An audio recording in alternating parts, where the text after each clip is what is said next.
This is the EKB TV Evening News. Local news at 6. Tonight on EKB Evening News at 6, a wreck in Prestonsburg has left 2 Floyd County deputies seriously injured. Good evening, I'm Cindy Mae Johnson. And I'm Gary Sloan.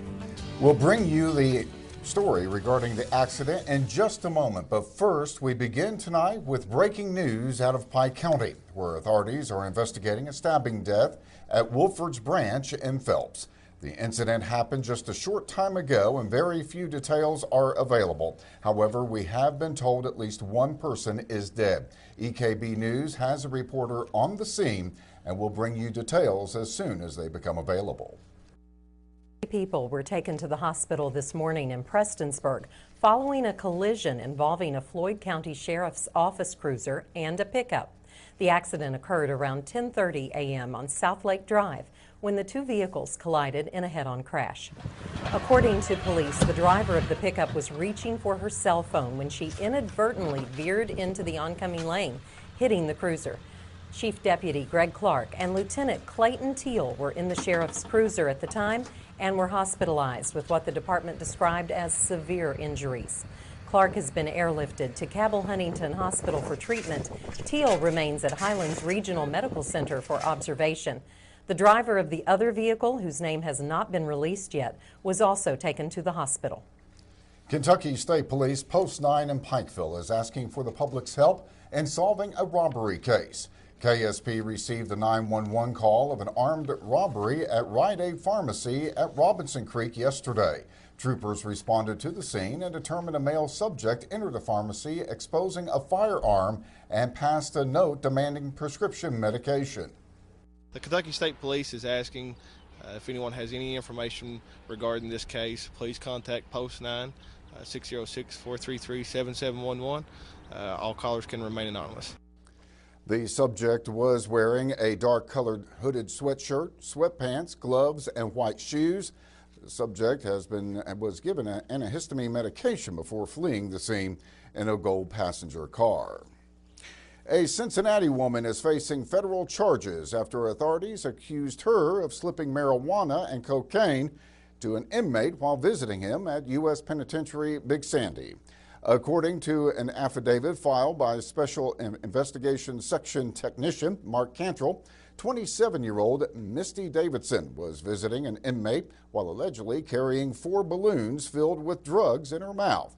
When kissing the inmate goodbye, Davidson allegedly slipped 2 of the balloons into the inmate's mouth. Officers at the prison were clued in to the scheme when they noticed the inmate appeared to be trying to swallow something as he left the visitation room. Davidson was detained and allegedly confessed, handing over the other 2 balloons to authorities. The inmate was placed in a dry cell while authorities waited for the balloons to exit his body. Davidson has been released while the grand jury determines whether to indict her. It's been 4 weeks since a massive rock slide blocked a portion of the Pikeville bypass. Through traffic is still being diverted, creating an inconvenience for drivers and a negative impact on local businesses.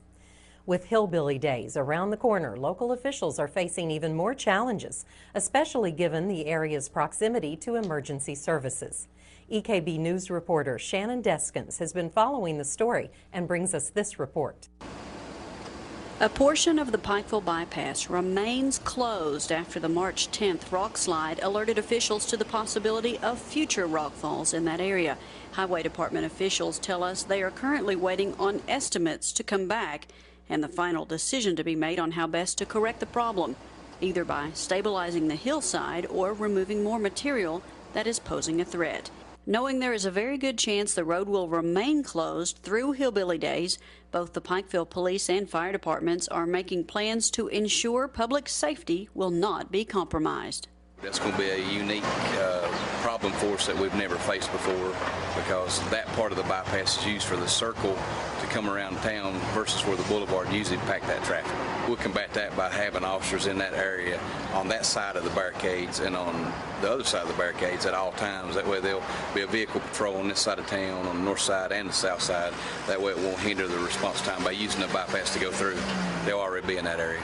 The road closure, added to the fact the boulevard and Main Street are closed to traffic during the festival, has the fire department making alternate plans as well. During hillbilly days, with the downtown being blocked due to the vendors and also the amount of foot traffic and vendors, even though there is a passageway down the boulevard, we prefer not to use it. We've looked at a different option as far as having our other stations cover that area, and the other stations will overlap and pick up the difference. Therefore, it will not have any decreased response time to the people in the city. EKB News will continue following this story and bring you updates on the road closure as they become available. For EKB Evening News at 6, I'm Shannon Deskins. A bridge that connects Pike County to Nolan, West Virginia, closed in 2007 pending inspection from West Virginia. The main concern for the Nolan toll bridge was safety. But with the bridge shutting down altogether, residents are worried about their safety for other reasons. EKB's Shelby Steele has been following this story and brings us this report. The closure of the Nolan toll bridge, due to safety concerns, eliminated a shortcut for residents in the Hatfield area of Pike County to Nolan, West Virginia, and vice versa. Since the recent flooding and winter storms, residents worry about becoming trapped without having access in or out. During the flood, the Hatfield Volunteer Fire Department couldn't make it to a fire at a nearby home. We responded. I got probably 3 or 4 miles down the road. I couldn't make it. The water was too high, so we had to back out. I called dispatch and let them know that there's no way I can get there to this house, and so I called for Belfry as a mutual aid. But Belfry tries to get there, and they can't get there down Slater's branch side, so they have to come down West Virginia side, but yet when they get there, the bridge is closed. The Nolan Christian Academy is located in the area. Many people are concerned about the safety of the children, especially if a train derails. Our children are vulnerable. They had a massive explosion. All those chemicals travel daily on NS tracks. If there was a derailment or an explosion or a leak that we had to evacuate. Evacuate where? We don't have any access. If the bridge is closed down, we have nowhere to evacuate to. Some are concerned if there were to be a medical emergency with the children or with the elderly. I have the 3 grandchildren in the Nolan Christian Academy, and 2 of them have severe food allergies. And at times, there's medical emergencies with them, and we're sort of, if a train's on the track here, which sometimes it's blocked for a good bit of time, it causes a real hardship in case of a medical emergency. Residents have even gone as far as starting a petition to send to Kentucky and West Virginia state representatives to see if anything can be done. We have got probably right close to 2,400 petitions. We're mailing it in to all of our representatives in West Virginia, Kentucky. So I'm hoping that'll work and they can see how many people that's here that is concerned. Kentucky State Representative Chris Harris says this is a concern for both states. He adds officials are working together to fix the problem or to find an alternative solution. They're going to be working together to try to come up with a resolution, if one is possible, to either fix or replace the bridge if money can be found to do that. For EKB Evening News at 6, I'm Shelby Steele. Well, coming up, volunteers in Pike and Floyd counties collected food, money, and much-needed items for the Sandy Valley Abuse Center this weekend. And children and pets alike had a chance to visit with a special character Saturday. We'll be back in 2 minutes.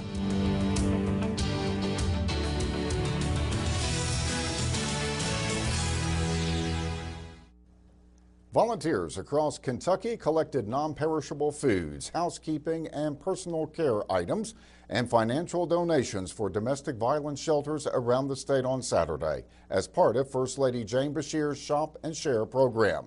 At the Prestonsburg Food City, the volunteers were joined by former First Lady Judy Patton during the morning as they collected items for Sandy Valley Abuse Center. Centers for domestic violence. It's a great program. Miss Beshear started that about 5 years ago, and her agenda was, women and children like mine were. When I was First Lady, mine was abused women, abused children. It's a great program. It's all over the state, Kroger's in Central Kentucky and Food City in East Kentucky. Later in the day, Patton also visited the Pikeville Food City to take part of the collection drive there. Well, Peter Cottontail made an early stop in Pikeville this weekend as a guest of the Appalachian SPCA. The visit took place at the new Petco in Pikeville Commons, where he posed for pictures with children and pets. In the next report, EKB TV News Director Ralph Davis explains the reason for the event. Appalachian SPCA welcomed a special guest Saturday at Petco in the Pikeville Commons. The Easter Bunny was on hand to take pictures with children, pets, or both. The event was a fundraiser for Appalachian SPCA. The Appalachian SPCA is here today to take pictures to raise money to support our spay-neuter clinics that we do on an ongoing basis. And we are just trying to raise enough money to support another clinic. Every time we do a clinic, it's thousands of dollars, and we need to raise as much money as we can. Representatives of Petco said hosting the fundraiser fit well with the company's mission. It is our mission to support animals in any way we can. We support adoption. We don't support selling and buying. For EKB Evening News at 6, I'm Ralph Davis. Every year during the week leading up to Easter, Holy Week services are held daily at the Pikeville United Methodist Church. The Pike County Pikeville Area Ministerial Association organizes the services each year, featuring a sermon, music, and lunch. Randy Johnson, president of the Ministerial Association, said the services are planned to fit within a lunch hour. Always an interesting mix of speakers. We mix it up every year, different pastors from around the community, different worship leaders, different singers. Yes. Today the kids from St. Francis are going to be lighting the place up with their smiles as well as their singing. Always a lot of fun when those kids come by. Yeah. Services begin promptly at noon. Noon, yes, sir, and promptly at 12:30, so everybody can go downstairs and enjoy all the great sandwiches, salads, and desserts always. Right. Services begin each day at noon at the church. On Easter Sunday, a community sunrise service will be held at 7 a.m. on top of the parking garage at Pikeville Medical Center. Well, coming up in sports, we'll look at the Cats' perfect run to the Final Four. But first, EKB Chief Meteorologist Lathan Hopkins gives us our first look at this week's weather forecast. We'll be back in 2 minutes.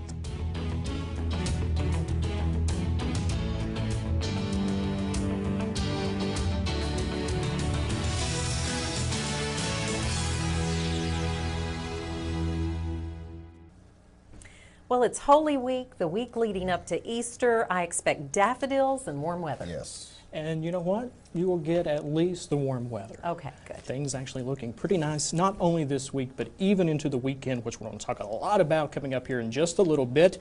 First, let's start things off with a Doppler radar. And as you can imagine, with the sunny skies all across the region, the Doppler radar is getting a much-needed break after those showers that moved through earlier this morning. Actually started out kind of a dreary day. We had the showers, even a few rumbles of thunder moved through, but boy, we made a big improvement as we head into the afternoon and evening hours. Satellite and radar composite, not a lot to talk about. A few of those fair weather cumulus clouds off to the north and across parts of eastern Kentucky.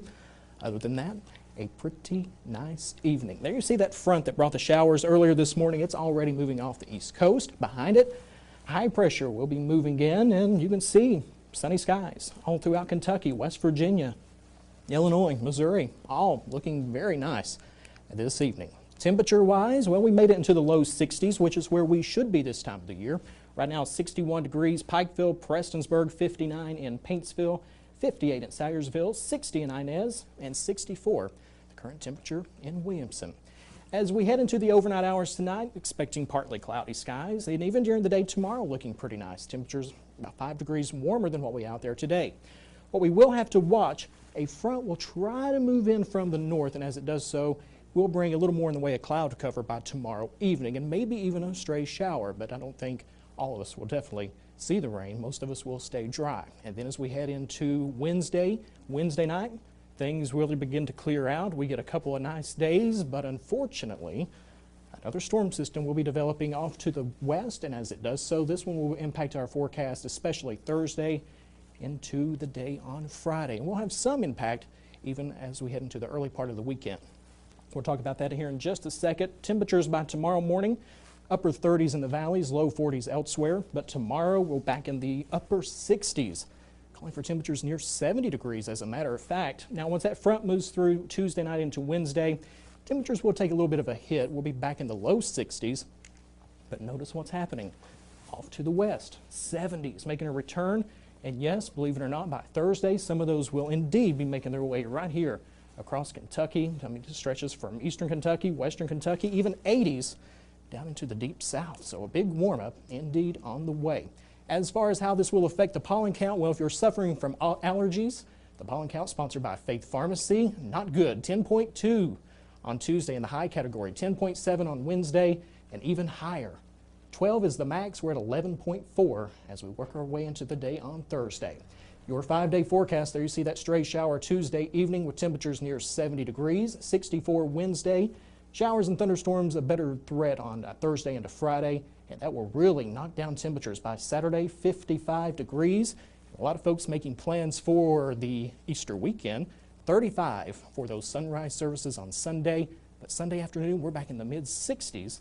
With mostly sunny skies. So actually the weekend's not looking too bad.